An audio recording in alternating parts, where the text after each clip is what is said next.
Well, I wanted to start by asking you a few questions about your background. Tell me about your early days as a drummer and how you developed such phenomenal technique. Early days as a drummer. Well, I got my first drum kit at 7 years old, and it was a toy kit. And I used to play in the living room, with the records of my dad on the pickup. And but I, I quickly moved to a seriously professional kit when I was 13. And I used to practice in the basement like 40 hours a week. I mean, just trying to catch what was on the radio and play onto Duran Duran and Brian Adams records and stuff like this. And I discovered Phil Collins and Genesis about the same time. And I really digged the more complicated songs like Robbery, Assault and Battery, Supper's Ready, all that stuff. And I took that as a challenge to improve my drumming. Were you entirely self-taught? Yes, well, I had music lessons with harmony in high school. Yeah, but no drum teacher. Yeah, just a music teacher who teach clarinets and trumpets and also the rhythm section. Yeah. Sir, I'm almost incredulous. The entirety of your drum approach was completely self-taught to get to the level you're at right now. That's extraordinary. Well, thank you. Oh, I took a few lessons later on, actually, when I was like 24, 25, 26, because I had to play jazz gigs and I had to play, Latin stuff and swing stuff, and I was not sure what to do. So I took lessons with Paul Brochu, which is a great drummer from Montreal. He used to play with a jazz band called Uzeb. I don't know if you know them, but he's right there on top. So I took a few lessons with him when I was in my mid 20s. Well, UZEB are one of my favorite groups of all time. I grew up with UZEB and have interviewed them many times and know Paul. Given that you brought him up, tell me about the influence of Paul Brochu on what you would do. Well, my technique improved by like 70% when I took lessons with him. So I was like running after after the songs and after the tempo before the lessons I took with Paul. But he spotted what was my weak, what were my weakest stuff, or and he just gave me what I needed to improve. So yeah, I have a lot of admiration for him. Yeah. So you mentioned some of the early Genesis stuff you heard. How did that uh, morph into a complete fascination and obsession with Phil Collins and Genesis music? Well, as a teenager, when you're 13, 14, 15, the music you listen to, it gets to you. We're very sensitive to music at that age, and it stays forever. It stays, that becomes the soundtrack of your life. So being in touch with Genesis music at that age, it just got to me very deeply, and I fell in love with this voice, this drumming, and the whole package. The synthesizers of Tony Banks and the bass lines of Rutherford, and the leaky stuff of Steve Hackett, everything. So I don't know. I got so passionate about it that I switched from righty to lefty to play like Phil. When I was like 15, and because I'm a right-handed guy and Phil is left-handed, so I saw a video on TV of Phil Collins playing drums, and I said, "What, he's playing, the opposite of me." So I just switched my kit to try to impersonate what he was doing. Yeah. That must have been very, very difficult to switch hands. Yeah. But as I said before, I was practicing 40 hours a week. I mean, I was running from school every lunch time, and I lived like 15 minutes walk from school, but I was running. So it took me like 5 minutes. so I could eat my lunch very fast and practice all my lunch time and then run back to school. I was crazy about drumming. Yeah. Well, my understanding is your first professional entry into performing this material was with the musical box. Is that correct?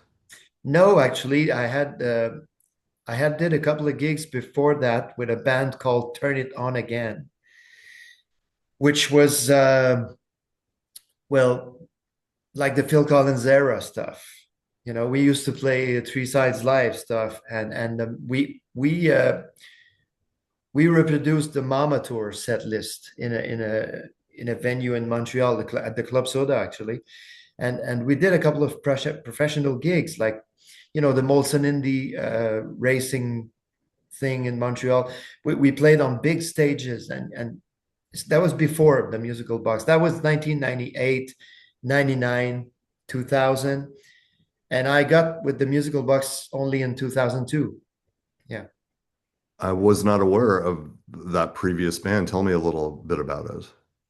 Well, it was basically a bunch of guys passionate by the Genesis music, and because back then, I had a period of time where I wanted to do my stuff. I wanted to play my music. I wanted to be a singer-songwriter, and I participated to many contests here in Quebec, the International Festival of Granby, and I was a finalist, like in the three finalists. I don't know how to say this, but yeah, with my own songs. So during that period of time, I was like trying to get away from Phil Collins stuff, from Genesis and from Phil Collins, and trying to find my own way, my own, and writing my own songs and stuff like that. But it always got back to me, by the side or by the back, and this band Turn It On Again was like it was like, for pure fun, just a bunch of guys passionate by the music of Genesis getting together and booking a couple of gigs, and that was like therapeutic, you know. Yeah. And how did that shift into joining the musical box in 2002? Actually, they called me because well, back in 1994, I passed an audition to be singer with the musical box, but they were looking obviously for a Peter Gabriel type of guy who plays the flute and who's costuming and everything. But I gave it a go, and I passed an audition with them. Of course, they didn't take me. They took the actual singer that's still there. And but I remember during that audition saying to Guillaume, which was the drummer, if you ever leave the band, I would like to have your job. And he left in 2002, and they called me because he remembered that. So they called me, and I passed an audition on drums this time, and I got it like this. And yeah, Well, tell me about the journey you went on with this band. from day one to the last days, or Yeah, well, just a short. Uh, yeah, well, if I make it very short, I mean, yeah, past this audition, we started playing the selling tour, and they never did before More Fool Me, which was on the selling set. And it was like the dream team. I mean, I was there, and they had David Myers on the keys and Denis Shampoo on the guitar, and it was an amazing team. It was great. So I got to travel a lot. I got to travel, a lot in Europe, even in South America and the States a lot. And yeah, we toured like, I don't know, 80, 90 shows a year. And that was great, actually. So I enjoyed it very much. And so we played Selling, we played the Foxtrot, and we got to play the Lamb Lies Not on Broadway. And the Lamb Lies Not on Broadway, I have to admit that I'd skipped that album when I was listening to Genesis in my younger days. I don't know. I never it never clicked to me, as I never had the spark of joy listening to the Lamb Lies Down on Broadway. And I took it like more as a job, to learn all that stuff and play all that stuff. But I have to admit I got a little bored playing that stuff actually. So that was like 2004, 5, 6. I don't remember exactly. But my motivation started to, you know, and I I didn't see myself as playing in a cover band for all my life. I mean, I had other projects to do. I'm a music lover. I'm not only Genesis fan. I mean, I love everything, and I needed more something else to challenge me back then. So in 2007, I was like, okay, I had enough, and I just left the musical box. Yeah. All right, I have a couple of musical box questions, and we can move on to other things. I have to ask you what it was like to have Phil Collins attend and play at the 2004 Geneva musical box show you were a part of. That was great. That was a great day, actually. The whole day was great because I had met Phil earlier in 2002 in Montreal when he was promoting his uh, Testify album, and he was a lovable guy, just so humble, so natural, so down to earth. And I, I I I really appreciate my first meeting with him. So when he came in Geneva, we spent the whole day together, and he was, we were in the same dressing room, and he arrived at, I don't know, 2 or 3 in the afternoon, and he left at 1 in the morning. So it was like, wow, spending a whole day with the guy you admire so much, and he's so humble, and he's so, he was generous to share all these stories about the Genesis recording stuff, and it was amazing. Yeah, it was amazing. Great day. And of course, it was problematic for him to perform at that event. How do you look back on that part? Well, he's got his own perception of this, but for me, he performed very well, and it was, I'm 54 today. He was 54 back then. That was 20 years ago, and for a very long time, he stopped practicing, you know, the chops on the drums, and he would rather play backbeats or more easy stuff to play. Even with the big band, he got very, um, how should I say this? He didn't blow anymore. He was very playing backbeats, and yeah. So he said to me that day in Geneva, he said to me, Martin, my chops as a drummer were very high in 1976, 77, 78. But since then, I became more like a singer and just stopped practicing, and just so his drumming capacities were less than it used to be. But for me, I mean, he was pushing the bar too high. I mean, instead of doing a double triplets, he could have done, just 16th, and that would be, you know, so that's what I said to him basically during that day when he was rehearsing on my kit. I said to him, well, it's your fucking song, man. You can do whatever you like. You can play da da da da da instead of da. So but he was disappointed of himself. But I wasn't disappointed at all. He was still a great drummer back then. Yeah. Now, my last musical box question for you is, you mentioned you were originally interested in becoming the lead singer, and there was a dialogue for a while about the musical box restaging A Trick of the Tail, that tour with you on lead vocals. Why did that never happen? Because I left before they did it. I left in 2007, and a couple of months after I left, they called me back and they said, Well, actually, they didn't call me back. They hired a guy from the US, who was a Phil Collins-ish, impersonator who sings and play the drums. And he was not, as I heard, he was not capable of playing that stuff, but they booked the gig and they promoted the shows, and that was a trick of a tale, and one day they realized that this guy wasn't going to do the job, so they called me, and I was engaged with Turn It On Again because when I left the musical box, I got back with Turn On Again to play my old gigs, and we were restaging the 1982 concert, the encore tour. So uh, like the Three Size Live thing, and I was in the middle of the rehearsing of this stuff, and they called me and I said, I can't go and do it.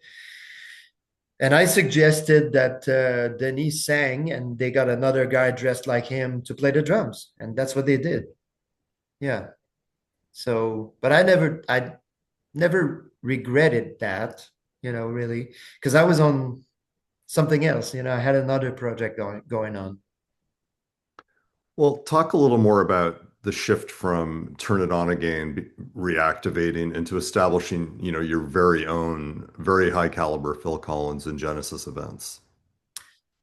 Yeah, the Turn It On Again thing, it didn't last long after I got back with them in 2007, 2008. That merged into another project called Dance on a Volcano, which was also a reenact of Genesis live.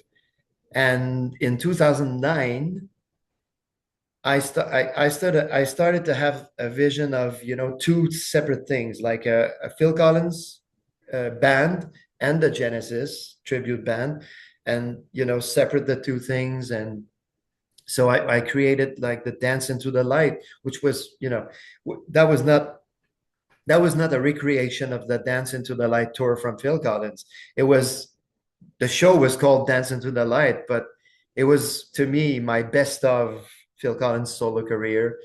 And I was playing the character in it, just impersonating him in between the songs and everything. And we dressed like his band used to dress live, and have the big horn section and the whole thing. And that became viral here in Quebec, especially. And during the next 10 years, like from 2009 to 2019, we sold 250,000 tickets. That was amazing. I mean, it's just crazy. Yeah.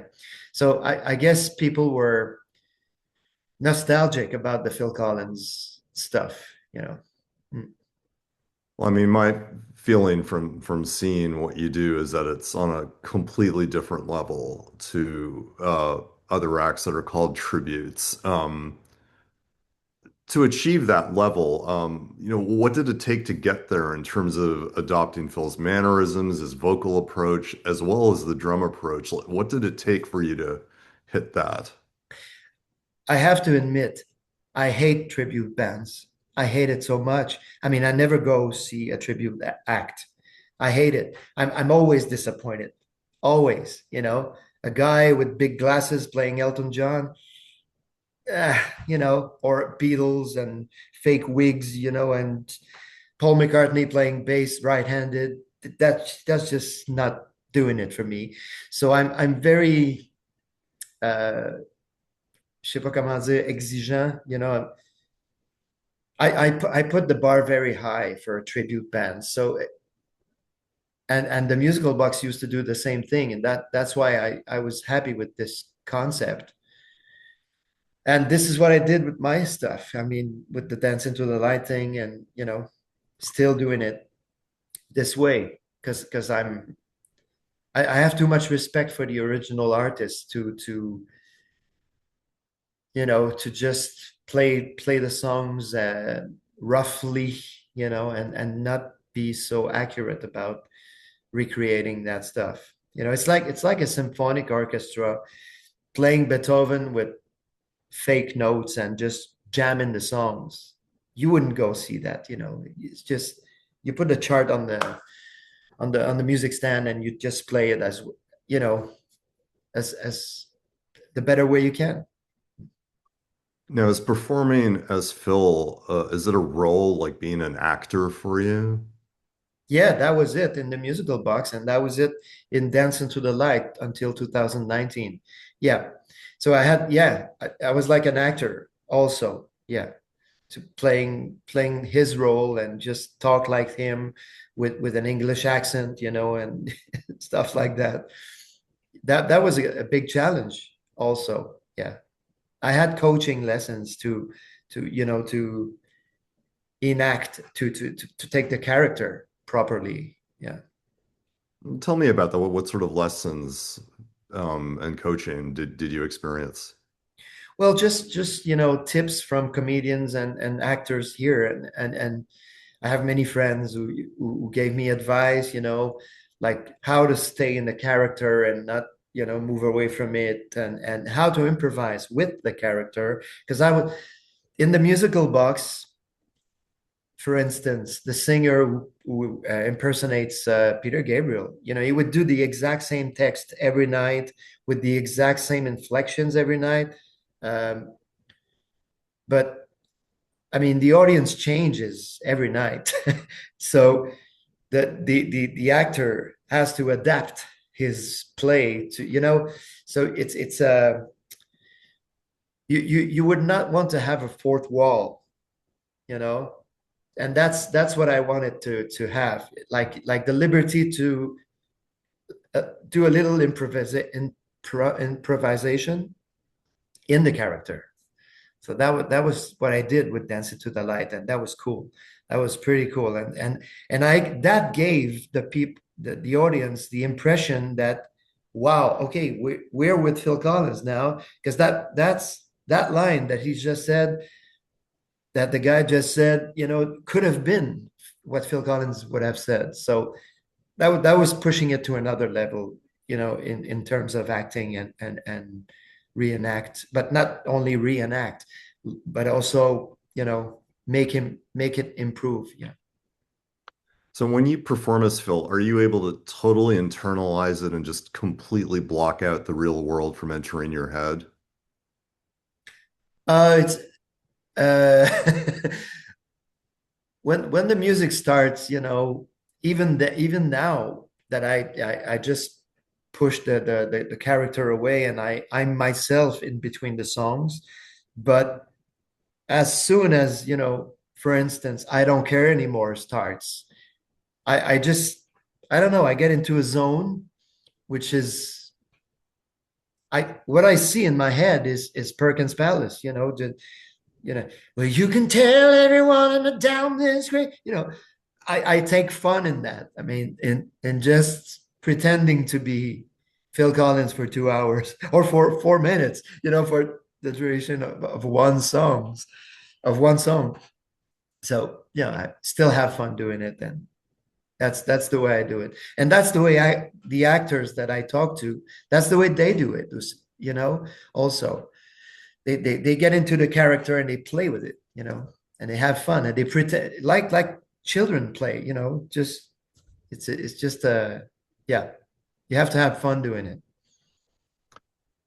Now, you've of course also made all of these recordings, and you recently posted a video of a phenomenal re-recording of Home by the Sea. In particular, tell me about creating that and trying to recapture that so accurately. Well, it's I don't know, it's again it's the passion of, you know, recreating something, but you know, it for instance, the Home by the Sea thing, I'm not playing exactly what Phil was playing, and I'm not singing exactly what Phil was singing. But my goal was more like the reproducing the intention. So I'm not so mathematically. Oh, we have to play that note, or we have. Oh, I missed a ghost note right there. That was the musical box, but I would say now it's more like recreating the whole intention that's in the song, and pushing it to another level too, just yeah, you know, doing it with more passion, even more, more passion, more energy. That's what my daughter says to me: more passion, more energy. But that's it. I mean, and Marc Girard, which is a great musician, plays everything. He's got a Rush tribute band, which is phenomenal.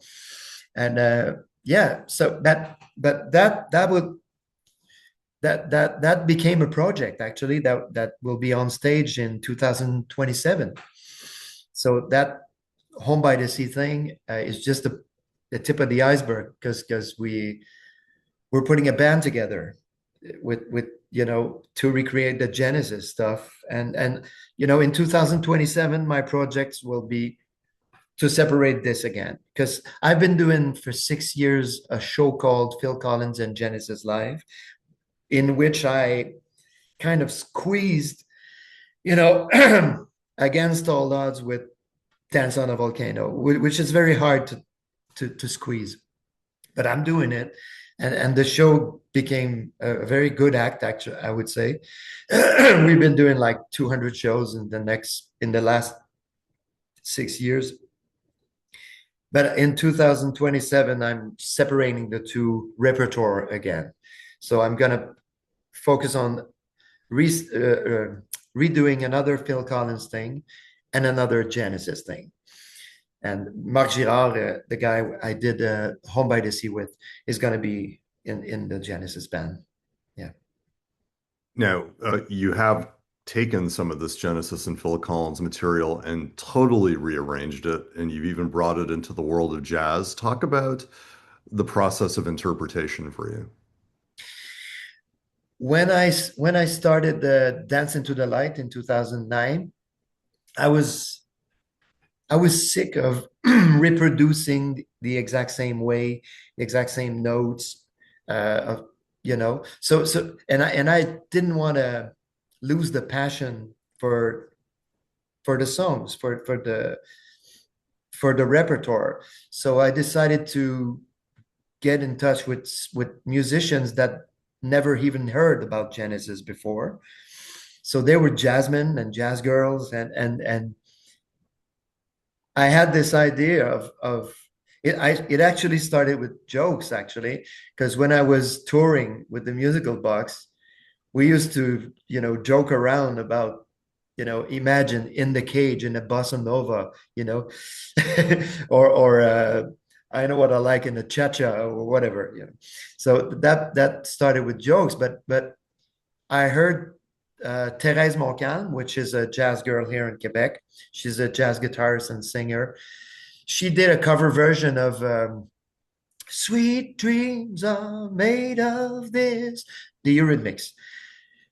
And it was wow. It was like, okay, we have the right to do that, to take a pop song or a prog song and make a jazz cover out of it. And that was my goal with this project.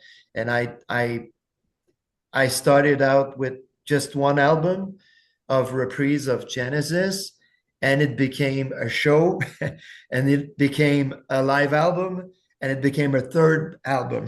So yeah, actually ended up doing 3 albums of that, and touring this from 2011 to 19. Yeah. So for 8 years, I toured with a jazz band with the Genesis repertoire. That was great. Those were great shows too. And what do you think that says about your audience, that they're willing to embrace you reinventing the music instead of just performing note perfect versions of it? I don't know. The audience just waltz with it. They just it. The comments that was often said to me was it was refreshing. Because you hear a song a certain way, or you listen to that album over and over again, but it's refreshing to hear somebody cover a song, and just you know what's that band Ghost, who covered Jesus He Knows Me. Wow, that was great. It just got, and same with that other band who covered Land of Confusion. in a more metal way. Anyway, so I always find it cool to have the arrangement revisited by artists who can make it evolve in a different direction. The reason I bring that up is because with most tribute bands, audiences want to experience, a precision reproduction, and it feels like you've gone much further than that. And this goes back to what we were talking about earlier, that really what you do is beyond a tribute. It's something else. Yeah, well, with the jazz thing, I just try to, reinterpret the songs in a different way. Just, so I can enjoy them still, you know. So I wouldn't get tired of the repertoire. But it moves around. I mean, it's like a cycle. I just tend to respect that cycle for me. You know, musical box was a thing. I wouldn't go back doing that ever. But that was important for me to respect the exact same notes and just, push the limit to be very strict with the interpretation, but it was also a very good thing to put that away and just pick up the song, just the canvas of the songs, and just play around with it. Oh, that was in 4/4. Let's put it in 3, and just move it around, and just trying to reinterpret, because they are great songs. So the challenge was great. I mean, and that's what nourished me. It's just the challenge of doing new things with old stuff. Well, you've also extended what you do into the world of Peter Gabriel with the Collins Gabriel shows. Tell me about those concerts and what they allowed you to do. That started out for a very good reason. My keyboard player, who was with me from 2015, 2000 to 2019, well, 2022 actually, died in 2022. He had cancer, and he was 45. It's very young, and during the last year, we got together with Claude Pinault, which is another great singer and guitar player, whose voice sounds exactly like Peter Gabriel. And that guy with Hugo, my keyboard player, were doing stuff during the pandemic, and I was doing stuff with Hugo during the pandemic, and we got together at one point and said, let's do it. Let's do a show with our best of Phil Collins and Peter Gabriel, and that was a pretext actually to give motivation to Hugo for his cancer treatments, and it was supposed to be only one show at beginning, and Hugo got the chance. Well, we got the chance to play with Hugo 10 shows before he died. And after those 10 shows, we had demand for that show. And I wouldn't expect it at all. I mean, we're just doing it for fun. But, many venues wanted to have that show. So I got my new keyboard player, and I asked him if he wanted to play in that show, and he said yes, of course. So we just continued doing that show, and that show will also end in 2026, but we will have to do like 4 years and more than 80 shows. So that's cool. Yeah. Have you thought about capturing that particular show on a record? I have a very good recording of it, and I have a very good video of it, but I don't think I'm gonna release any of this. It's just a fun show, and it's just a trio. So we had to adapt the arrangements very much. So it's very, again, it's our interpretation of the songs. It's very far from the original versions. Yeah. but it's still a very, very fun show to do. Still have like 20 shows to go, and yeah, looking forward to it. Now, Phil Collins himself has been very openly supportive of what you do, which is very Yeah. unusual for the tribute realm. Tell me what he said about you and what it meant to you. Well, especially in 2005 when he came in Geneva, he's like, as I said, he spent the whole day with us, and just he was very impressed by the seriousness we were putting into it, and especially my work because I was playing him. So he looked at me very carefully that day, and he, you know what he said to me? He said, "I can't believe somebody took so many hours of his life to do me." That's what he said. He said, "I'm not Elvis." So, you know, he didn't process how big his influence was on the world of drummers and the world of singers around. It's he was minimizing this, and I, just was able to put him in front of this fact, that he was so influencive for so many drummers, so many singers, and he sold, you know 300 million albums, and it's incredible. His contribution to the cultural world is incredible, but he was always minimizing this, and during that day, a couple of times, that's what he said. He said, "I can, you studied me so much, like your position on the drums and the way you sing and the way you drum." And he was flabbergasted. So that was great. I mean, to have his input or his approval. Yeah, Well, an interviewer at some point in recent years brought you up. I don't know if you've heard this because Phil has watched your videos on YouTube, and he said, Martin reminds me of how good I used to be. that's what he said. Yeah, that was wow. But this is great. It's in the word tribute, there's tribute. So that's what I do. I have so much respect for the artist and for the guy. He's a lovable guy. He's a humble guy. He's a great guy. And his work was the most influential thing that happened to me. So it's just normal that I put so much passion into it, and try to do it with as much respect as I can. Mm. Now, your credibility in the Genesis universe is obviously enormous to the point where Daryl Sturmer invited you to be the singer for his Genesis Rewired project between 2008 and 2011. Tell me how that opportunity came about and what that was like for you.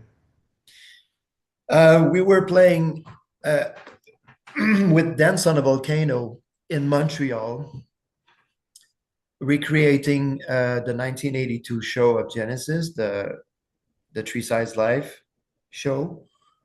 And Daryl Stormer was in Montreal for a guitar clinic because he was endorsed with Godin, which are Canadian guitars from Quebec. So he was around, and I went to his clinic actually because I had a day off before our show, and I went to his clinic, met him, and he have heard of me, and so it was a very cool first meeting with him. And I invited him to come to the show the next day because he was still around. He had like 2 days off in Montreal. So he came. It was the Outremont Theater. And so he came in the afternoon, and you know, we went eating together, and he watched the whole show. And after the show, he came to me and he said, "This is the best tribute act I've ever seen." And he has seen the musical box in Milwaukee at the Pabst Theater a few years back. But that was great. From him, it was like, wow, okay, cool. I must do, we must do the right stuff. And he invited me right away to to play in his band, which was called the Genesis Rewired project. So that was a project he had to go in between the tours that he was doing with Genesis or Phil Collins. And that was taking place mainly in the Midwest. Like he lives in Milwaukee. So we were playing Chicago, Milwaukee, and, the surroundings, so that's it. Yeah, he just invited me to sing in his band. And that took place for like, I don't know, 20, 25 shows. That was great. Yeah. It lasted for about 2 to 3 years. Yeah. And what was it like for you to be at this point where you're actually performing on stage with a member of Genesis? It was cool. I remember I don't know what song, but there was a guitar solo, and I just turned around and it was the guitar player, playing that guitar solo. The guy I used to watch in my television, since I was 15, playing with Phil Collins and Genesis. That was a great experience. Very great. Yeah. But then again, it was a thing, they had their own arrangements of the songs. I was just a singer in that band, just melting in and just, you know, blending in. But they had their tone, they had their manners to play the song. The drummer wasn't playing what Phil was playing at all, but that was it. I mean, and it was cool. It was just, and I was trying to do my best to sing as good as I could. That experience made me a better singer, I would say, because again, I was pushing the performance so I could be very good at it, especially with the pronunciation of the English, because that was always my weakness, since I'm French. Yeah, but yeah, I worked to sing as best as I could. Yeah, you're about to do two shows in Italy called Genesis One Night with the Orchestra with Nick DiVirgilio. Tell me how you connected with that project and what people can expect from the shows. Um, well, back in the 2000s, I used to tour Italy with Musical Box, and I had to meet a bunch of guys, fans, hardcore fans from the first, years of Genesis. And, just like many people, they followed me in my other projects too.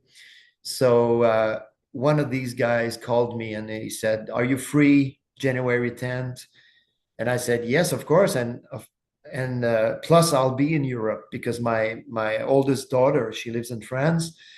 So I was going to be in France visiting my daughter.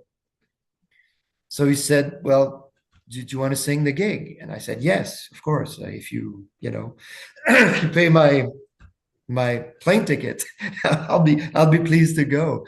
So that's what we did. And he said he tried to have Chester Thompson to play the drums, but Chester said no. He said, "I don't want to go back, playing that old stuff, because we're gonna play the very old stuff, Supper's Ready, for the Fifth, I Know What I Like, Carpet Crawlers, stuff like that." And yeah, Chester Thompson went to see Steve Hackett show this fall, and it was Nick DiVirgilio on drums. So he said, "Well, there's this guy in Italy called me, and he's having Martin Levac singing, and he asked me to drum, but I don't want to go, and why don't you go?" So he passed the gig to Nick, and Nick immediately said yes, and so I met Nick in a video conference. So, and he's a very lovable guy too. He's very cool, and we're gonna have like a drum battle and everything, and play two drums in the Apocalypse and play two drums in the for the fifth solo and stuff like that. Stuff we're gonna enjoy again. Well, plus playing with a symphonic orchestra, just like Steve Hackett did with and it's the same arrangement from the London Symphonic Orchestra. So Supper's Ready with the 70 musician band. Wow, that would be great. I'm looking forward to it. Now, of course, Nick also had a brief association with Genesis on the Calling All Stations album. I'm Yeah. curious, what did you make of that record? I didn't listen to it. I heard Congo on the radio, and I thought it was a good song, but it sounded more like Duran Duran than Genesis, you know? And I don't know. I didn't have any interest, as many fans did not, you know? So I just didn't listen to it at all. Yeah.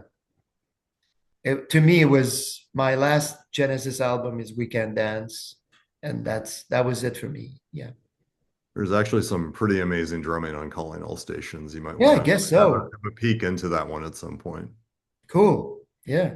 But I listened to what Nick has been doing with Spock's Beard and with Big Big Train.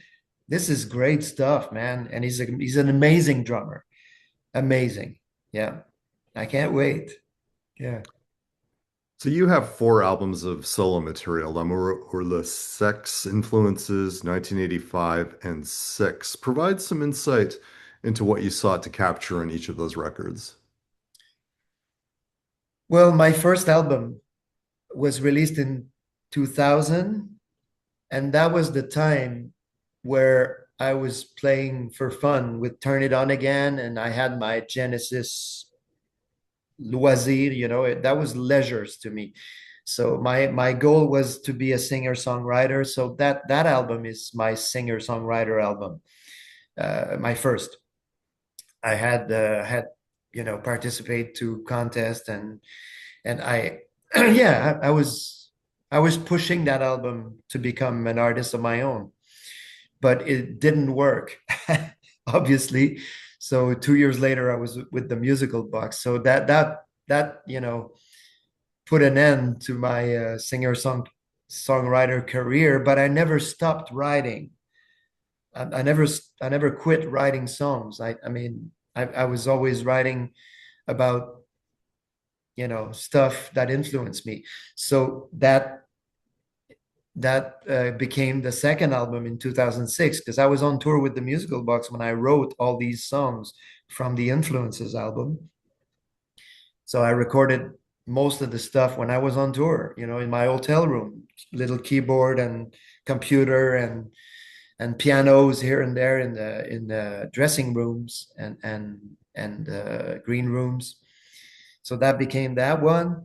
The 1985 album was released in 2015, and that was a different approach. This was like, okay, what if what if Phil Collins forgot to release an album in the 1980s in between No Jacket Required and But Seriously? What would it sound like? So I wrote 12, well, 11 or 12 songs, and I just try to capture. Well, those songs were not intended to become this at first, but the more I wrote those songs, the more it made sense to make a pastiche of Phil Collins with those songs. So using all the same sounds that he used to use in the 1980s, and the drum sound, and I was pretty happy with the result of 1985. I actually, pardon, I actually listened to a track last week, which is called "Just Keep on Going" or something like that. And wow, the drumming and the sound of the song is pretty amazing. I mean, it's Marc Girard again, the guy that did "Home by the Sea" and "The Lamb Lies Down." He was the producer of that album, and it sounds amazing. I mean, I'm very proud of that album. This is very cool. But again, it didn't made any success, but it was a great achievement for me. Then came Six in 2017, I think, or 18. I'm not sure. So this Six is like my second singer-songwriter album. So songs I had back in the days before my first record, and some new songs. And this is very personal. This is very Québécois, you know. So I sing in French, and it's just yeah that this is this is more rough in the production of that album is more rock-ish, Rolling Stones-ish, Sheryl Crow-ish, you know, with rough guitars and backbeat drumming. Uh, so that was my mood back then, you know. And I'm very proud of that album too, the sixth album. Yeah. So those are my singer-songwriter thing. What are your thoughts about the difficulties of getting attention for your original material versus what you do in the Phil Collins and Genesis projects? Uh, Back in 2000, I was very young and I was very disappointed that my ego wanted to have, you know, all the love that I thought I was earning from my original project. But I quickly realized that it was the other way around. I mean, it's just uh, well, doing a tribute act when you're doing it with passion and you share that passion with the audience, this is the whole thing. This is the goal. I mean, so you put your ego aside and you're not there to have something or to get something out of it. You're there to offer something. You know what I mean?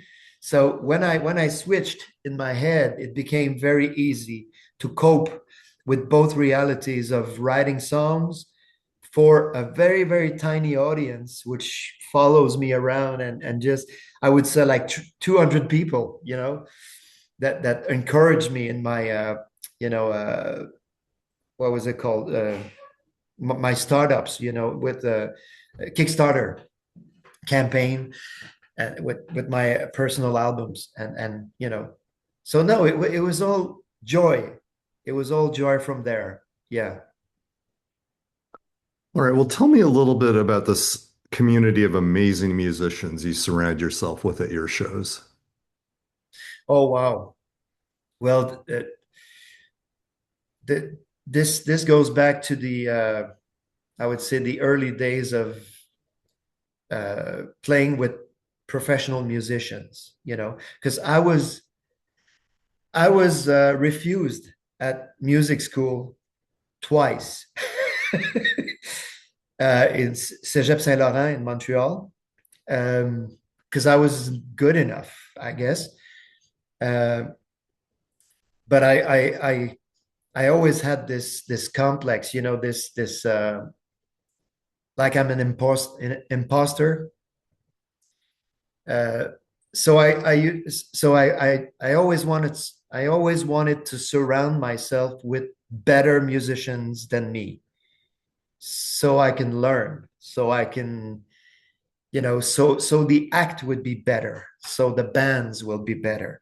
So this is what I did, you know. I always been the weakest link in every project and surrounding myself with the best of the best, you know, real musicians, real guys who can read music, who can play music. They're all professionals. They're all guys who studied music at the university. I got guys teaching at McGill in my band, you know. So this is the way I've always been secured uh, with my acts, because otherwise, you know, you don't. Otherwise, you're an amateur, and I wanted to be a professional, although I was refused to, you know, to music school. But I wanted to surround myself with the best of the best, and this is what I did and still do. Yeah. And why do you so rarely tour outside of Quebec? Why not pursue this as a worldwide endeavor?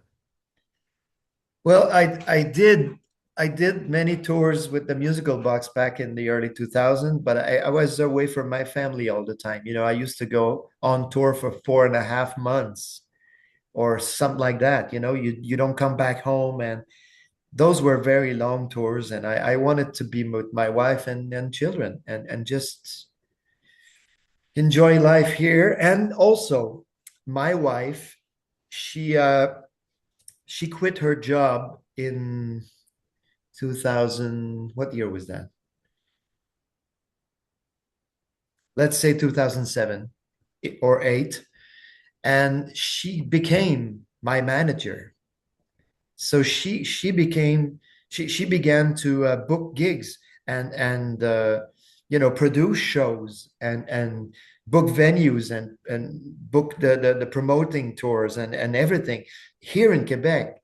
And it became so easy to work with her, so we can have the same schedule and bring the children with us in those venues and have fun and that was all so easy and so family oriented that's why I didn't go on tour outside of Quebec since I would say for the last 15 years. Yeah. All right. Well, you have a new book out in French. For those who are unaware of it, tell us a little bit about it. Musicographie d'un imposteur. Uh, that took 10 years to write, and it's 160 pages. This is very hard work, but at first I didn't want to write a book about my career because I thought I was an imposter, just playing somebody else's stuff as a career. And I thought it wasn't good to mention. It was a good to share. But then as I turned it more as I turned it more into personal statements or personal stories of my life and how I lived through all these changes and through all these tours and all these ups and downs in my life, then I said, well, okay, maybe I will have a go writing the book. So I started that 10 years ago, and yeah, as I said, it became very, very personal because I even got to a point where I was in a very deep depression state, and I wanted to commit suicide. So I got, I of course I went back from this and I got help and I became a better person after that, having years of therapy going with it. And I share all of that in the book.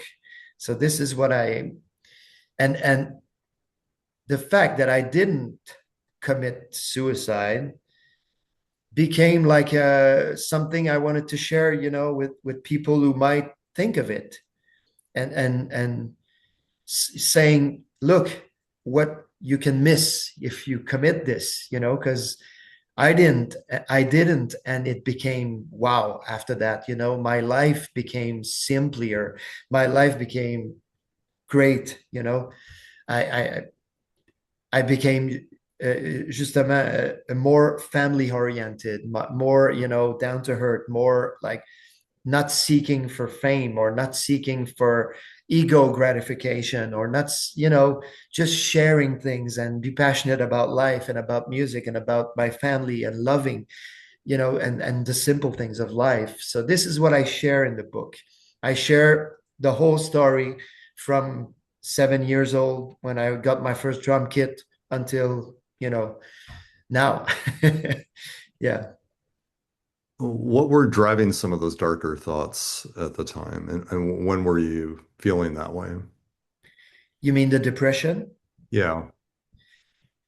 Well, being away from home, feeling lost, feeling alone, feeling very, very lonely, and isolating myself and discrediting myself. Uh, I'm just an impersonator, or I'm just doing a tribute act, or I'm not worth it. I lost my self-confidence totally. I lost, and that was during the musical box years, you know.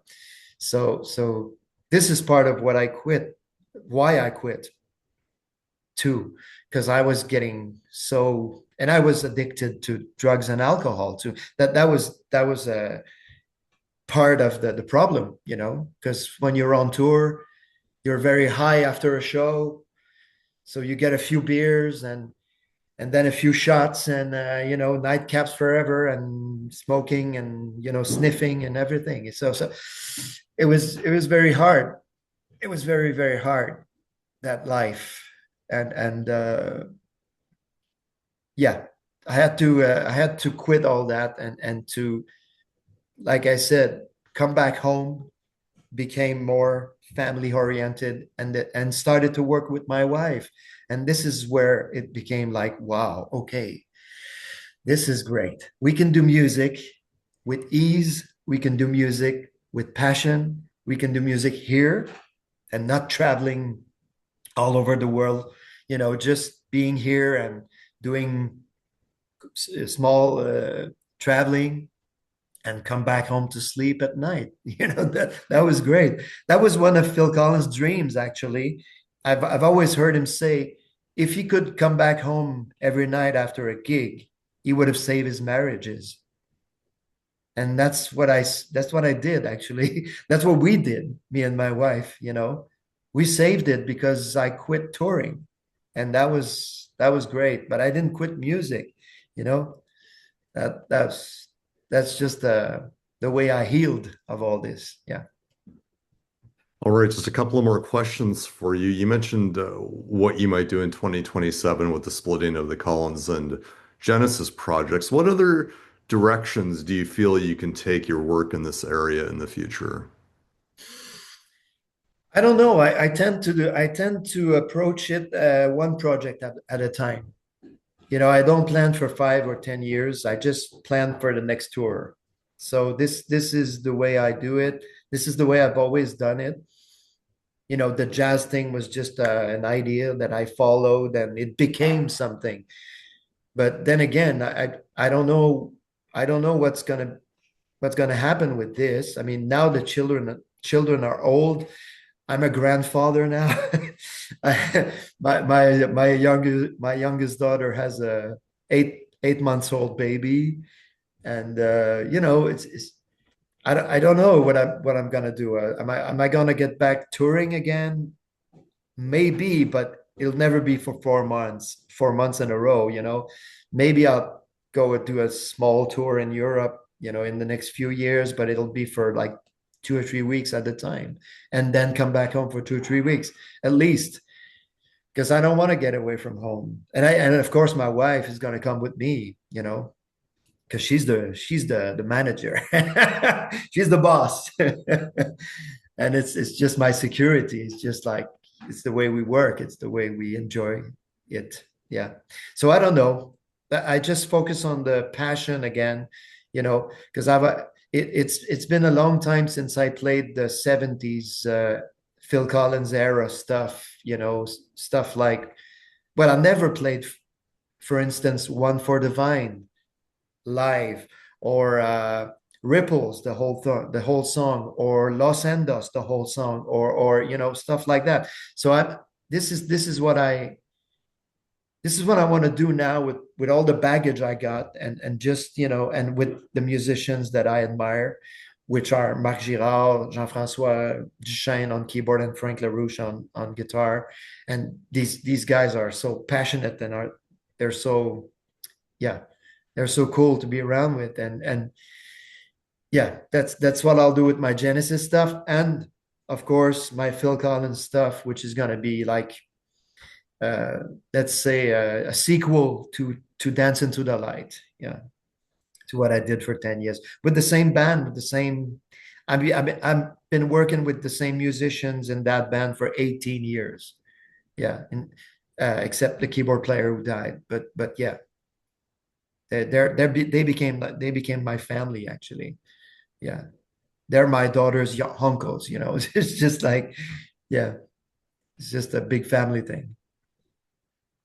All right, well, my last question for you is how would you describe your overall drive as a musician and performer at this point in your life? What makes you want to get up every morning and perform at the highest levels possible?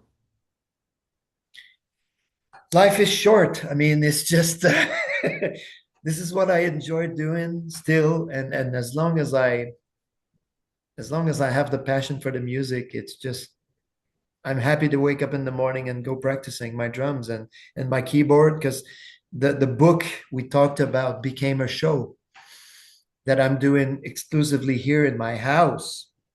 I have a studio. It's like a 40 seats studio, little studio, and I'm alone on stage playing keyboards and drums and singing and telling stories in between the songs. Well, it's a resume of the book, but then again, I got in touch with an actor coach, which helped me to who helped me to stage this show, and I'm very happy about it. It's very personal, and yeah, that's uh, that's very cool.